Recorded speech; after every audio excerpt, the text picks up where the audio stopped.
Good morning, good afternoon, and good evening, everyone. My name is Alan Saber. I will be the moderator of Ifso Journal Club for this month. I would like to invite you all to join us next week on Friday, January 13 at 8 a.m. New York time to discuss the feature article for this month, laparoscopic sleep gastrectomy in adolescent at 10-year follow-up. I'm glad today to have Dr. David Hazan from Tel Aviv University. He's a senior author of the article to join us and tell us a little bit about his practice, about how he chooses his patient and how he chooses the procedure. Dr. Hazan, thank you for joining us. Hi, good morning, good afternoon. Thank you for inviting me in the Xxxvii Journal Club. It's a pleasure for me to be with you today. And I am a general surgeon. I am an MIS and bariatric surgeon. I am acting as the director of a medical center in Tel Aviv. And I have a little bit of experience in bariatric adolescents surgery. Started more or less in 2007, 2008, after I completed my MIS fellowship at Mount Sinai Hospital in New York. And when I came back to Israel, it was actually an explosion of obesity adolescent patients that came to my office to ask for help. I am a general surgeon. I don't treat kids, but you know, we didn't have around any pediatric surgeons who got the training or who got to embark in this area. So, you know, after a few meetings, we started a program of adolescent bariatric clinic, and yes, the question is important because, you know, how do you embark and how do you start this program and how you started to select the patients. So it's more or less the same as in an adult population, but we have to put a lot of emphasis in seeing what happened with the family of those patients, if they have a real support to go through this journey. And we put a lot of emphasis, at least in between 6 to 8 meetings with a psychiatrist, pediatric psychiatrist, to really evaluate not only the patient, but also the family and the environment in where those patients live. And taking into account they had, you know, overcome those meetings and got the support and the training that they need in order to go through surgery. The only different thing is that, you know, we have that pediatric endocrinologist who also evaluate those patients and reassure that at least they got Tanner 4 before we do the surgery. They're more or less the same thing that we do in adult patients. That's great. So I agree with you, Dr. Hazan. It's very similar to adult bariatric surgery, just more family support, more site support, as well as more explanation and understanding of the procedure and set expectation.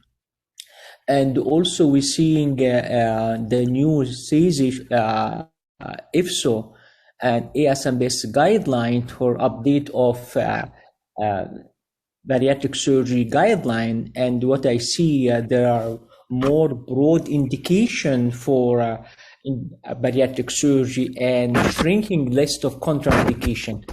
And this has to do with the safety and the efficacy of bariatric surgery and the long-term follow-up from article like your group article. So what's your advice if somebody interested to start adolescent bariatric surgery? As we know, more and more adolescents suffering from obesity, and bariatric surgery is the only way for long-term weight loss and take care of medical problem. So what's your expertise if somebody wants to start a program today? What's your advice?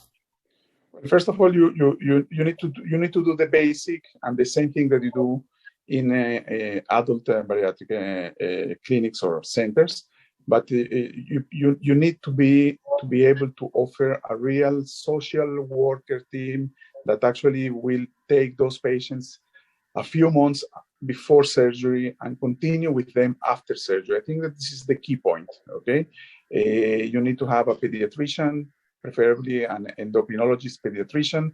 You need to have either a psychiatric or a psychologist who is mandate to do so. And if you have that, you can go and do it. At the beginning I was a little bit afraid because if you have a complication in a 13 years old female or male patient, we are not used to treat. I am not a pediatric surgeon, but if you overcome this feeling with yourself and your team is with you, I think that you can do it. And as we will discuss next week, the morbidity is really low, and the long-term results are really, really, really good. So I am happy that I started it a few years ago. That's great. That's great. So I think Dr. Hazani gave us example that you don't have to be a pediatric surgeon to do adolescent bariatric surgery. Just you need to be competent MIS/adult bariatric surgery to start the program if you have the infrastructure and the support to take this task. What about procedure selection? How you choose between sleeve bypass? Well, this is, I think, a difficult question to answer. I didn't feel good enough to start doing bypasses in very young patients, although there is some literature, at least 2 very nice papers that have been published comparing sleeve gastrectomy versus Roux-en-Y gastric bypass in adolescent population without long-term follow-up, but with in between 3 to 5 years follow-up, and the results are good in both techniques. I didn't feel good until today. I do not offer Roux-en-Y gastric bypass in adolescent population. I think that we need to face probably some compliance issues with this population taking medications and vitamins and supplements, in a long run. And if you do a sleeve gastrectomy, you at least are doing a less invasive procedure. And actually, if you have a failure of that in a long run, you can offer a different procedure after that. I assume that there are different bariatric surgeons that disagree with me, but I really don't feel, good enough to offer a Roux-en-Y gastric bypass in a 14, 15 years old patient. If you ask me what is the difference in between a 17-year-old patient and an adult patient, I can tell you that in my experience, there is no difference. We're going to publish a paper. I assume in a few weeks it will be finished, comparing this population that we are speaking today, really adolescents, patients younger than 18 years old, comparing to a subgroup of patients in between 18 to 21 years old, and there is no difference. So I really don't have a good answer. It's a feeling, how to deal with this specific situation. Thank you very much. I must agree with you that 17 and 16 act like 18. So if we are comfortable doing adult bariatric surgery for start to 18, I think we can migrate down a little bit and we start to do 16 and 17 if you have the infrastructure that you have. Great. Thank you very much for joining this quick interview. I'm looking forward to have everybody join us next week, Friday, January 13 at 8 a.m. New York time. Thank you. Thank you.